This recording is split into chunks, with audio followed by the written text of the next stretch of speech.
আল্লাহ রসুল, বানি ইসরাইলের উম্মতেরা আমাদের চাইতে ভালো ছিল। কেন রে বাবা? বলছে ওরা পাপ করত, তখন ওদের পাপের শাস্তিটা ওদের ঘরের দরজাতে আল্লাহ তাআলার ফেরেশতারা রাতের বেলায় লিখে দিয়ে চলে যেত। বুঝতে পারলেন না? একটা লোক জিনা করেছে, কেউ জানে না, আল্লাহ তো জানেন। ফেরেশতাকে অর্ডার করে দিবেন, যাও মকবুলের বাড়ির মেন গেটে চৌকাটের উপরে লিখে দিয়ে চলে আসো ওর সাজাটা। কি সাজা? একটা আনফাকা, তোমার নাক কাটো। লেখা থাকবে না। কেন নাক কাটবে? যে যার দরজায় লেখা থাকবে কথাটা সে জানতে পারবে, আর বাহিরকার লোকেরাও জানতে পারবে মকবুল ভাই নিশ্চয়ই একটা বড় অপরাধ করেছে, না হলে তার ঘরের দরজাতে কেন লেখা আছে যে তোমার নাক তোমাকে কাটতে হবে। নাক কেটে নিল, গুনাহ থেকে মাফ হয়ে গেল।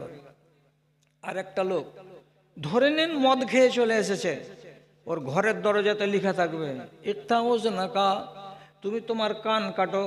কান কাটতে গেলে পরশুদিন রাত্রে যেটা অপরাধ করেছো এই অপরাধ থেকে তোমাকে আল্লাহ তাআলা মুক্ত করে দেবেন। এই জিনিসটা যখন দরজাতে লিখে দেওয়া হয় তখন ওই জমানার লোকেরা তাড়াতাড়ি করে কান কাটে কিংবা তাড়াতাড়ি করে নাক কাটে। যদি না কেটে দেয় ততক্ষণ পর্যন্ত লেখাটা মিটাবে না। আর বাইরের লোক যদি বাড়িতে দেখা করতে আসে তো দরজায় লেখা আছে ওটা পড়ে নিবে, আর পড়ে নেওয়ার পরে জেনে নিবে মকবুল মানুষটা ভালো মানুষ নয়, জমশেদ মানুষটা ভালো মানুষ নয়, রাতের অন্ধকারে নিশ্চয়ই দুর্নীতি করে, নাহলে এমন কথা কেন লেখা আছে। এটা নিয়ম ছিল কাদের? তো বানি ইসরাইলদের। রাসূলুল্লাহ যখন শুনলেন কথাটা যে আল্লাহ রসুল আমাদের চাইতে বানি ইসরাইলেরা মনে হয় ভালো ছিল, ওরা পাপ করত তো তার সাজা আল্লাহ তাআলা তাদের ঘরের দরজাতে লিখে দিতেন, তো ওরা সাথে সাথে সাজাটাকে মেনে নিত আর নিয়ে গুনাহ থেকে মুক্ত হয়ে যেত।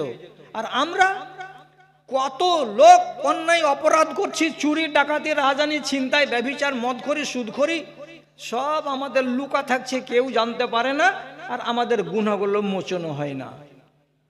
তখন নবী বললেন, ও বাবা ভালো করে বুঝো, তোমার ইজ্জত বেশি বানি ইসরাইলদের চাইতে। বলছি কেন? তোমার গ্রামের একটা মহিলা, তার নাম মনে মনে ধরে নাও যে এর নাম হলো সুলতানা, ওর স্বামী কেরালায় খাটতে গেছে, 2 ছেলের মা, স্বামী 6 মাস বাড়ি আসবে না, পয়সা কড়ি জমিয়ে টমিয়ে বাড়ি আসবে। এই সুলতানা অন্য একজন লোকের সঙ্গে ফোনে ফোনে কথা বলে রাতের বেলায় অপরাধ করে নিয়েছে। তাহলে স্বামী বাড়িতে নেই, আর এই মহিলা তার স্বামীর আমানতে খিয়ানত করেছে, কেউ জানে না। তাহলে এই মহিলাটার নামে ওর স্বামীর বাড়িতে ওর ঘরের দরজায় সাইনবোর্ড লেগে যেত আল্লাহর ফয়সালা অনুযায়ী, আর দিয়ে বলতো কি সুলতানা ইকতা আনফাকে, সুলতানা তুমি তোমার নাক কাটো জলদি। তো যদি ওর স্বামী 3 দিন পরে বাড়ি এসে দেখে আর বলে হ্যাঁ রে ঘরের দরজাতে এই কথা কেন লেখা আছে, স্বামী বুঝে নিবে না যে আমার স্ত্রী এত বড় অন্যায় করে বসে আছে? ঢোল পিটে যাবে না গ্রামে? বলছে হ্যাঁ, তো তাহলে আমাদের গুনাহ কেমন করে মাফ হবে?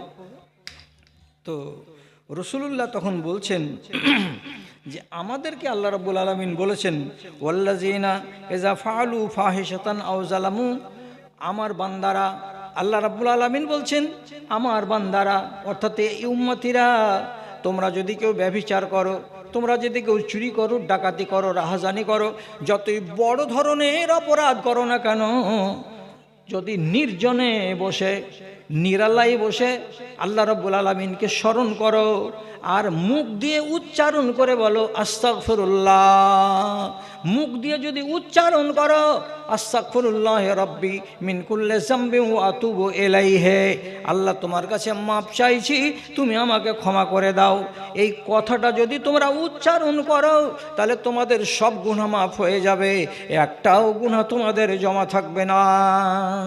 এটা ভালো না ওইটা ভালো? তো বলছে না আমাদেরটা ভালো। আমি রাতের অন্ধকারে পাপ করব আর আল্লাহ রাব্বুল আলামিনের কাছে মাপ চেয়ে নিব, তাহলে তো আমার গুনাহ মাফ হয়ে গেল। তাহলে আমার মতো ভালো পজিশনে কে আছে? জি, কেউ করতে পারবে? তার চাইতে বড় কথা আবু বকর সিদ্দিক রাদিয়াল্লাহু তাআলা আনহু বলছেন, ও বাবা, ও মা খালা, আর আমার দাদাজিরা আপনাদেরকে বলছি, যদি বড় কোনো অপরাধ থাকে তাহলে হযরত আবু বকর সিদ্দিক রাদিয়াল্লাহু তাআলা আনহু বলছেন, তুমি কোনো এক রাতে এই মাসের ভিতরে মসজিদে যাও, ঢের রাতে ওয়ান নাসু নিয়াম, দুনিয়ার মানুষ ঘুমিয়ে থাকবে, এরকম রাতে 2টা 2:30টার সময় সাহারি রান্না করার জন্য মা খালারা উঠবে, তার একটুখানি আগে তুমি মসজিদে যাও, 2 রাকাত নামাজ পড়ো। আর 2 রাকাত নামাজ আদায় করার পর মসজিদের ভিতরে একাই তুমি আছো, আর কেউ নেই, নির্জনে বসে আছো কোণাতে অন্ধকারে। 2 রাকাত নামাজ পড়ে দেওয়ার পর এইবার তুমি রব্বুল আলামিনের কাছে হাত তুলো, আর হাত তোলার পরে আল্লাহ তাআলার কাছে আকুলি বিকুলি করে বলো যে পরওয়ারদিগার, আমার এই গুনাহ হয়েছে, আমার এই গুনাহ হয়েছে, আমি এই অপরাধ করেছি বলে আপনি যদি আল্লাহ তাআলার কাছে মাপ চান, কসম আল্লাহর বলছি, যদি চোখের পানি নামাতে পারেন তো 100% গ্যারান্টি যে আপনার দোয়া কবুল হবেই হবে। আর যদি চোখের পানি নামাতে নাও পারেন, আর যদি আল্লাহ তাআলার কাছে আকুলি বিকুলি করে এই মাসে দোয়া করা যায়, তাহলে পরে আপনার গুনাহ খাতা ঘাট থেকে সব নেমে যাবে, জমা থাকবে না ঘাড়ে। একটা দোয়া বলছি, কোনো ভাই যদি কোনো মৌলবীর কাছ থেকে লিখে নেন, কোনো মা যদি কাউরি কাছ থেকে লিখে নেই আর নেওয়ার পরে সেটাকে মুখস্থ করার চেষ্টা করে, দাদারে আমার, আপনার গাখানা একদম পাক আর সাফ থাকবে, কোনোদিন পাপ আপনার ঘাড়ে জমে থাকবে না। আমি বলে শোনাচ্ছি, একটা শুনে দেখেন কেমন লাগে। আল্লাহুম্মা গফিরলি, আল্লাহুম্মা গফিরলি মা কদ্দামতু ওয়া মা আখারতু ওয়া মা আসরারতু ওয়া মা আলানতু ওয়া মা আসরাফতু ওয়া মা আনতা আলামু বিহি মিন্নি, আনতাল মুকদ্দিমু ওয়া আনতাল মুআখিরু, লা ইলাহা ইল্লা আনতা। এই দোয়াটাতে কি বলেছি? এ রব্বে কারিম, তুমি আমাকে মাপ দাও, যেগুলো আমি জেনে করেছি তাও দাও, যেগুলো না জেনে করেছি সেটাও দাও, এবং যেগুলো লুকিয়ে রেখেছি সেগুলোর মাপ দাও, যেগুলো সামনে খুলে দিয়েছি সেগুলোকেও মাপ দাও, যেগুলো আমার জানা নেই ভুলে গেছি পাপ করার পরে, কিন্তু তুমি জানো মালিক, তুমি আমাকে সেগুলো মাপ দাও। এই কথা বলে যদি একটা বান্দা রব্বুল আলামিনের কাছে আরাধনা করে, তো রাসূল করিম সাল্লাল্লাহু আলাইহি সাল্লাম বলছেন তার গাটাকে পানিতে ভিজা পাতা যেমন তাতে কোনো দাগ থাকে না, ধাব্বা থাকে না, ওই রকম আপনার গাটাকে পরিষ্কার করে দেওয়া হয়, গুনাহ থেকে আপনাকে মুক্ত করে দেওয়া হয়। যদি বলেন যে আমরা ভাই মুলি সাহেব খেটে খাওয়া মানুষ, এতগুলো লম্বা চওড়া আমরা করতে পারবো না, তো ছোটটাই করবেন।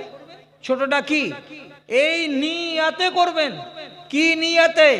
আমি আমার যত গুনাহ আছে তার মাপ চাই, এই নিয়াতে আল্লাহ তাআলাকে বলবেন কি, আস্তাগফিরুল্লাহি রাব্বি মিন কুল্লি যামমি ওয়া আতুবু ইলাইহি।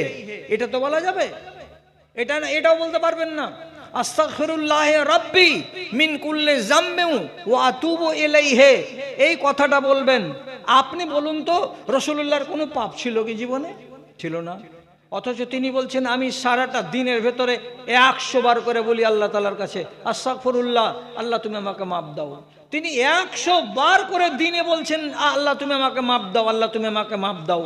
তো আমরা তো গুনাহগার মানুষ, আমরা 100 বার নয়, আপনাকে 10 বার বলতে বললাম, তাহলে আপনার দ্বারা এটা কাজ হবে না। আর একটা কথা বলে যাচ্ছি, আমার পরে আর একজন বক্তা আছে, আমি খুব বেশি সময় আপনাদের নিব না, 11:30 হতে হতে আমি ছেড়ে দেব, তারপরে আর একটা বক্তা আছে, তাকে আবার আপনাদের সামনে আনা হবে। আমি বলতে চাইছি, যদি 2টা কথাকে মায়েরা আর ভাইয়েরা আপনারা সব সময় মগজে চেতন করে রাখেন, তাহলে আপনার ইমানে পোকা লাগবে না। কি বললাম? 2টো কথাকে যদি আপনি মুখস্থ রাখেন, খেয়ালে রাখেন, তাহলে আপনার ইমানে কোনোদিন পোকা লাগবে না, আপনার ইমানটা সলিড হয়ে থাকবে। 1 নম্বর আমার দিকে দেখেন, আল্লাহ তাআলা বলছেন ওয়া হুয়া মাআকুম আইনামা কুনতুম আল্লাহু বিমা তা'মালুনা বাসীর। তর্জমাটা করার আগে আপনাকে শুধু বুঝাবার জন্য বলছি। এক দুটা লোক কমসে কম হ্যাঁ কিংবা না বলিয়েন তো দাদারা। এক দুটা লোক। বড় বড় ব্যাংকে জায়গা জায়গা ক্যামেরা উপরে লাগা আছে, এগুলোকে বলা হয় সিসি ক্যামেরা। আচ্ছা, আপনারা কেউ দেখেছেন এগুলো? বলেন তো, কেউ হ্যাঁ না বলেন। দেখেছেন তো? বড় বড় শপিং মলে এরকম ক্যামেরা লাগা আছে। আজকাল মানে বড় দোকান হতে গেলেই, যেখানে দুটা তিনটা চারটা লেবার কাজ করছে, এইরকম বড় দোকান যেগুলো তো ভিড় হয়, সব জায়গাতে সিসি ক্যামেরা লাগানো আছে। সিসি ক্যামেরাটা কি করছে? কে চুরি করলো, কে লুকিয়ে পকেটে ভরে নিল, কে শোরুমে জিনিস দেখতে দেখতে একটা 3/4 পরে নিল, বাহিরে গেট পার হওয়ার সময় কে বুঝতে পারবে যে আমি কি করেছি কি না করেছি? তার জন্য সিসি ক্যামেরা বড় বড় শপিং মলের যে কোনো টার্নিংয়ে লাগানো আছে। তুমি চুরি করে রেহাই পাবে না। যত এটিএম আছে সমস্ত এটিএম এ বসানো আছে সিসি ক্যামেরা। তুমি এটিএম এ ডাকাতি করতে এসে রেহাই পাবে না। তোমার চেহারা এই সিসি ক্যামেরাতে ধরে নিবে আর নিয়ে তোমাকে খুঁজে বার করবে। তাহলে সিসি ক্যামেরা আসার পর দোকানপাটে চুরি কমে গেল। কথা বুঝতে পারলেন? এবার আল্লাহ তাআলা বলছেন ওয়াহুয়া মাআকুম আইনামা কুনতুম। হে মানুষেরা, তোমরা যেখানেই থাকো না কেন, যে হালাতে থাকো না কেন, যেই অবস্থাতেই থাকো না কেন, তুমি আল্লাহ রাব্বুল আলামিনের চোখের সামনে আছো, তুমি আল্লাহর সাথে আছো, তোমার সঙ্গে রব্বুল আলামিনের লিংক হয়ে আছে। তুমি একটা মিনিটের জন্য আল্লাহ তাআলার নিয়ন্ত্রণের বাইরে যেতে পারবে না, তোমার হিম্মত নাই। আল্লাহ।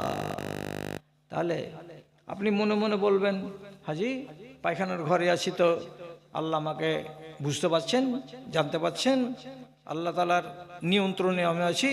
জি, আপনি পানির তলাতে ডুবে যান, আল্লাহর নিয়ন্ত্রণে আছেন। আল্লাহর ক্যামেরাকে ফাঁকি দেওয়া যাবে না। এবার কোরআনের এই আয়াতটাকে যদি বলেন যে আমি বিশ্বাস করি, তাহলে আল্লাহর কসম খেয়ে বলেন তো, এই সামিয়ানার তলাতে আল্লাহর কসম খেয়ে আপনি যখন কোনো অচেনা মানুষের সাথে কোনো বাগানে গিয়ে মিলিত হচ্ছেন রাতের অন্ধকারে, আপনি আছেন আর আপনার সাথে একটা কোনো মহিলা আছে, এই অপরাধ করতে গেলে আপনার মনটা কি বলছে যে আমি আল্লাহ তাআলার সিসি ক্যামেরাতে আছি না নাই? তো যদি এই আয়াতটার উপরে আপনার ঈমান থাকে, তাহলে আল্লাহর কসম খেয়ে বলছি যে আপনাকে রব্বুল আলামিন একদম সিসি ক্যামেরাতে যেমন দেখতে পাওয়া যায়, তেমনি তিনি দেখতে পাচ্ছেন যে আমার এই দুই বান্দা আর বান্দি রাত্রি 8টা 8:30টার সময় আমের বাগানে এই কলঙ্ক করছে। তাহলে আপনি রব্বুল আলামিনের চোখের সামনে এত বড় অন্যায় করতে পারবেন? যদি বলেন হ্যাঁ পারবো, তাহলে আবার জিজ্ঞেস করে বলছি, আপনি একটা মেয়ে ছেলেকে ভালোবাসেন, আপনার গ্রামের মধ্য রাস্তা দিয়ে হেঁটে চলে যাচ্ছে, আপনি গলিতে দাঁড়িয়ে আছেন, বাম দিকে আপনার বাবা দাঁড়িয়ে আছে, এই মহিলাকে তো আপনি ভালোবাসেন খুব। তো মহিলাকে যদি বলেন রোজিনা এদিকে এসো, তো রোজিনা তো তোমাকে খুব ভালোবাসে, তোমার কাছে চলে এলো, তুমি তোমার বাপের সামনে ওই মহিলাকে তুমি চুমু দিতে পারবা? ওই মহিলাকে তুমি তোমার বাপের সামনে তার কাঁধে হাত দিয়ে তুমি তাকে জড়িয়ে ধরতে পারবা? বলে না মৌলভী সাহেব, একটা লজ্জা বলে তো কথা আছে, একটা হায়া বলে তো কথা আছে। আমি আমার বাপের সামনে এই মহিলাকে, আর এই মহিলা কোন কথা, নিজের বিবিকে পর্যন্ত তুমি কি তোমার বাপের সামনে চুমু খেতে পারবে? তোমার বাপের সামনে কি তুমি তোমার স্ত্রীর গায়ে হাত দিতে পারবে? এটা তো লজ্জার কথা, এটা যদিও সেটা হালাল। তো তুমি যখন এই কাজটা করতে পারছো না, তো আল্লাহ রাব্বুল আলামিন বলছেন আমি তোমার সাথে আছি, সব জায়গাতে তোমাকে আমি দেখছি, নিয়ন্ত্রণে আছো। তো তাহলে কোন লাজে একটা মানুষ অপরাধের সঙ্গে জড়াতে পারে? যেমনি 30 টাকা দিয়ে তুমি মদের ভাট্টিতে হাত বাড়িয়ে একটা গিলাস ধরবে, এই গিলাসের ফটোটা আল্লাহ রাব্বুল আলামিন ওপর থেকে দেখতে পাচ্ছেন না? যে হ্যাঁ পাচ্ছেন। তো ঈমান নেই তোমার? যদি বলে হ্যাঁ আছে, গিলাসটাকে ফেলে দিতে পারলে না? যদি বলে না পারলাম না, তাহলে তুমি অবিশ্বাস করো কাকে? আল্লাহ রাব্বুল আলামিনের চোখকে, আল্লাহ রাব্বুল আলামিনের নিয়ন্ত্রণকে। আর যারা এইরকম অস্বীকার করবে ডাইরেক্ট, এর ঈমান পুড়ে ছাই হয়ে গেছে, ছারখার হয়ে গেছে। 1000 বার ওয়াজ শোনাতে গেলেও এর কোনো সংশোধন হবে না। এই আয়াতটা আপনাকে মগজে রাখতে বললাম। কি রাখলাম? আপনি আল্লাহ রাব্বুল আলামিনের সিসি ক্যামেরার সামনে আছেন, এটা কেউ ছেলেও না ভুলে আর কোনো মেয়েও না ভুলে। আর একটা কথা বলে দিচ্ছি, এটা যদি আয়াত আপনার মগজে জিন্দা থাকে তাহলে আপনি কোনোদিন দুর্বল ইমানের হবেন না। সেটা কি? শতকরা 90টা মেয়ে লোক জানে, আর আপনারা তো সবাই জানেন। মৌলভী সাহেবেরা জুমা পড়াতে গেলে আর অন্যান্য সময়ে আয়াতগুলা পড়ে, যেমন কেরামান কাতেবিন, কেরামান কাতেবিন ইয়ালামুনা মা তাফআলুন। আপনার কাঁধে দুটো ফেরেশতা আছে, ডানে বামে। তো মেয়ে ছেলে পিলে আগের গুলো গল্প করতো যে দুটো ফেরেশতা আছে, দুটো ফেরেশতা আছে। কি? কেরামান কাতেবিন, কেরামান কাতেবিন। ফেরেশতা দুটো নাম নয়, এই দুটো নাম নয়, ফেরেশতা দুটার পরিচয়। একটা ডানে আছে, একটা বামে আছে। ডানেরটা লিখবে আপনার সব সময় ভালো কাজ, আর বামেরটা লিখবে আপনার সব সময় মন্দ কাজ। একটা ছাড়বে না। আর আওয়াজ লিখবে, আপনার হাত পায়ের কুদাকুদি তাও ধরবে, ছবি বানিয়ে নেবে, সিডি ক্যাসেট বানিয়ে নেবে। যেমন আমি এখানে বলছি, আমার কথাগুলো সব ক্যামেরাতে সব লিপিবদ্ধ হয়ে যাচ্ছে। আমি কি মিটাতে পারবো? পারবো না। তেমনি আপনার বাম কাঁধে যেগুলো পাপ লেখা হচ্ছে আপনি মিটাতে পারবেন না। তাহলে দুটো ফেরেশতা যেখানে আপনাকে ঘুমাবার কালে, জাগবার কালে, বিদেশে, নিজের দেশে, পানির তলায়, পানির উপরে, ডাঙায়, গাছের উপরে, যেখানে ইচ্ছা সেখানে আপনি যাবেন, দুই ফেরেশতা আপনার ভালো আর মন্দ লিখছে। তাহলে আপনি কোন সাহসে, কোন সাহসে, বুকের পাটা কত আপনার, যে আপনি কেন এরকম অন্যায় কাজের দিকে যাচ্ছেন? আপনার মন একবার বলে না যে আমি যে অন্যায়টা করলাম তো সাথে সাথে যে ভিডিও ক্যামেরা হয়ে গেল? কে করলো ভিডিও ক্যামেরা? আল্লাহর ফেরেশতা। আপনারা সবাই বলবেন হ্যাঁ ভিডিও ক্যামেরা হলো, কোথায় প্রমাণ আছে এগুলো? কোথায় প্রমাণ আছে? আল্লাহ তাআলা কোরআন মাজিদের ভিতরে স্পষ্ট করে বলে দিয়েছেন, ইয়াউমা তুবলা সারায়ের। কিয়ামতের দিন কোন একটা লোক যখন নিজের গুনাহকে স্বীকার করবে না, তখন রব্বুল আলামিন হাজার মানুষের সামনে তাকে ডাকবেন, আর ডাকার পরে বলবেন তোর কীর্তিগুলোকে মানুষের সামনে তুলে ধরছি, আয় নিজের চোখে দেখ। তার ক্যাসেটটাকে চালিয়ে দেওয়া যাবে, তার ভেদের কথাগুলোকে যখন সামনে এনে দেওয়া যাবে, বড় একটা স্ক্রিনের সামনে যখন ভাসবে তোমার 30 বছর বয়সের কারনামা, তোমার 30 বছর বয়সের কেলেঙ্কারি, তখন তুমি চেষ্টা করবে মিটিয়ে দেব, আল্লাহ এটাকে থামিয়ে দাও, আমার বেইজ্জতি যেন আর না হয়। রব্বুল আলামিন বলছেন ইয়াউমা তুবলা সারায়ের ফামা আলাহু মিন কুওয়াতিন ওয়ালা নাসির। সেদিন তোমার কোনো বাপ এসে ওই সিডিটাকে বন্ধ করতে পারবে না। আমি যখন গ্রামবাসীকে দেখাবো, দুনিয়ার মানুষকে দেখাবো তোমাকে বেইজ্জত করার জন্য, সেদিন কাউরি হিম্মত হবে না সেটাকে বন্ধ করে দেওয়ার। রেকর্ড হয় না? এসে বদল দেখি, এগুলো রেকর্ড হয় না? তো যদি আপনি বলেন বিশ্বাস করি, বিশ্বাস করি, এ কথাটা যদি আপনার ইমানের মধ্যে জায়গা পেয়ে থাকে, তাহলে আপনাকে জোরের সাথে বলবো, কেন মন্দ কাজে হাত দিতে গেলেন? যেখানে সিডি ক্যামেরা হয়ে গেল, লুকাবেন কি দিয়ে? লুকাবার ক্ষমতা নেই। এই জন্য আপনাকে আমি আদরের সাথে বলছিলাম, খুব মোহাব্বতের সাথে বলছিলাম, দুটো আল্লাহর কোরআনের আয়াতকে যদি মগজে জিন্দা করে রাখেন, আপনার ইমানের রোগ লাগবে না।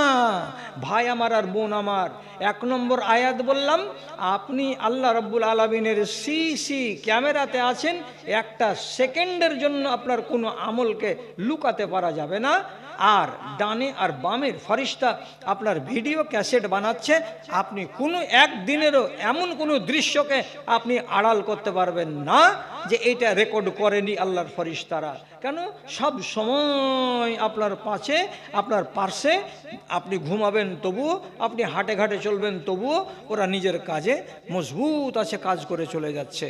সুতরাং এই দুটো কথাকে মাথাতে রাখুন, ইনশাআল্লাহ আপনার ইমানের হেফাজত হবে। আর রমজান মাসটাকে কাজে লাগান। আর শেষের বেলায় বক্তাটা আসতে দেরি হচ্ছে বলে আমি একটু আচ্ছা এই কয়েকটা মিনিট আপনাদের আমি বেশি করে নিয়ে নিলাম। পালিয়ে যায় না, রোজ রোজ এই রাতগুলো লাগবে না। এখানে ছেলেদের বিয়ের বয়স কত? ছেলেদের বিয়ের বয়স কত? ছেলে মেয়েদের বিয়ের কোনো বয়স নেই। ইসলাম ধর্মের ভিতরে ছেলে আর মেয়েদের বিয়ের কোনো বয়স নেই। বিয়ের গরজ আছে, যখন গরজ দেখা দিবে তখন ছেলে বিয়ে করবে, মেয়ে বিয়ে করবে। বিনা গরজে বালক ছেলের বিয়ে দেওয়া এটা মূর্খের কাজ। 7 বছরের ছেলে 5 বছরের বেটি, দাদি বলল যে মুখখান দেখেলি একবার হার পোতা বহুর, তো বিয়ে দিয়ে দিল। এগুলো হলো জাহেলি কাজ, এগুলো প্রয়োজনের বিয়ে নয়। হযরতে ফাতেমার বিয়ে হয়েছে 15 বছর বয়সে। রসুল বললেন আমার বেটি সাবালিকা হয়েছে বলে আমি বিয়ে দিলাম। তার আগে প্রস্তাব দিয়েছিল অনেককেও, রসুল খণ্ডন করে দিয়েছিলেন, বিয়ে দেননি। আলী রাদিয়াল্লাহু তাআলা আনহুর সাথে বিয়ে দিয়েছেন। আলী রাদিয়াল্লাহু তাআলা আনহুর বয়স ছিল তখন 22 বছর। অতএব লিখা নাই শরীয়তে যে মেয়ে আর ছেলের বয়স কত, এ কথাটা লিখা নেই। কেউ যদি বিয়ে পড়িয়ে দেয় তো পড়িয়ে দিতে পারে, এটা জায়েজ আছে বটে, কিন্তু এটা প্রয়োজনহীন বিয়ে। কাজে যখন পর্যাপ্ত বয়স হবে তখনই বিয়ে দেবেন। একজন ছেলে বিয়ে করতে গেলে কারো অনুমতি লাগবে কি? পৃথিবীর কোনো এমএলএ, এমপি, ওর বাপ, ওর মা, ওর 14 গোষ্ঠী কাউরই অনুমতি লাগবে না। তবে মেয়ে ছেলের বিয়ের বেলাতে অনুমতি লাগবে। প্রেম করে বিয়ে করা যাবে কি? প্রেম করে বিয়ে করা কোন কথা? প্রেম শব্দটা মুখে আনা যাবে না। আর যদি তোমার বোনের সাথে কেউ প্রেম করবে এটাতে তুমি রাজি থাকো, তাহলে তোমার জন্য প্রেম করা জায়েজ আছে। পরের মেয়ের সঙ্গে তুমি প্রেম করবা তখন জায়েজ হবে। আর তোমার বোনের সঙ্গে কেউ প্রেম করবে তখন তুমি বলবে শালা খাড়া নিয়ে খাড়া হবো, এটা চলবে না। অতএব হারাম কথা এটা মুখে আনবে না। জীবনে প্রেম করা যাবে না, প্রেম করা জায়েজ নয়। একটা ছেলের কাছে কত টাকা হলে বিয়ে করা উচিত, কত টাকা হলে এমন কোনো কথা শরীয়তে লেখা নেই। সেটা লেখা আছে কোরআন মাজিদের কাছে যে বিমা আনফাকতুম। তার মানে কি তুমি যে মেয়েটাকে বিয়ে করে আনবা তার খরচা পানি যোগান দিতে পারবা, তাহলে বিয়ে করো। আর যদি বলি খরচাপাতি দিতে পারবো না, আমি বিয়ে করে আনবো, আনার পরে মেয়েটাকে বলবো যদি শামসি যা যায় ভিক করে লিয়ে আইগা আর আমি বসে বসে খাবো, তাহলে তোমার মতন গাঁডুর বিয়ে করা যায় নয়। ওকে বিয়ে করতে হবে না। কি করবো তাহলে আমি? আর গায়ে যৌবন আছে, মুলবি আজহারকে বলবেন বলে দিবে রোজা চালাও। রোজা চালাতে গেলে তোমার শরীরের যৌবনকে কুইটা রেখে দিবে। খালি রমজান মাসে 30 দিন নয়, সারা বছর রোজা চালাও, যাতে তোমার শরীরের মনটা থেঁতলে থাকে। সারা মাস রোজা, একদিন রোজা একদিন ছাড়া, একদিন রোজা একদিন ছাড়া চালাও, তখন তোমার চোখ এমনি খালি নিচু দিকে ঢুল ঢুল করবে, আর বিয়ে করার জন্য চাঁড় তৈরি হবে না তোমার ভেতরে। রাসূলুল্লাহ হাদিসে বলে দিয়েছেন যতদিন পর্যন্ত পুঁজি না হবে ততদিন তো পর্যন্ত তুমি রোজা চালিয়ে যাও। তো যাক, কথা অনেকটি হয়ে গেল। এবার আচ্ছা আচ্ছা, এই পালিয়ে টালিয়ে যায় না, পালিয়ে যায় না। আচ্ছা, ও মুলবি আজহারের আহলিয়া বাড়ি থেকে দিয়ে পাঠিয়েছে 1000 টাকা, একটা মহিলার দান এলো। আচ্ছা, কথাটা হলো এই, মসজিদের জন্মলগ্নে দান ছাড়তে হয় না। যদি আপনি 1 বস্তা সিমেন্ট লিখে দিয়ে থাকেন আর একদিন আপনি নমাজ পড়েন ওইখানে, আপনার মনটা খালি উৎফুল্ল হয়ে যাবে। আলহামদুলিল্লাহ, আমি 1 বস্তা সিমেন্ট দিয়েছিলাম, ছাদ হয়ে গেছে, আজকে নমাজ পড়লাম, মনটা খুশি হবে আপনার। তো এটা জন্মলগ্ন, মসজিদটার ছাদ হবে। এই টাইমে আপনি নিজেকে দূরে সরিয়ে রাখেন না। আল্লাহর ওয়াস্তে আপনারা যারা কম পুঁজির লোক আছেন তারা আপনারা 1টা করে সিমেন্টের বস্তা, আর যারা ভালো আছেন একটু গা গতরে মাংস আছে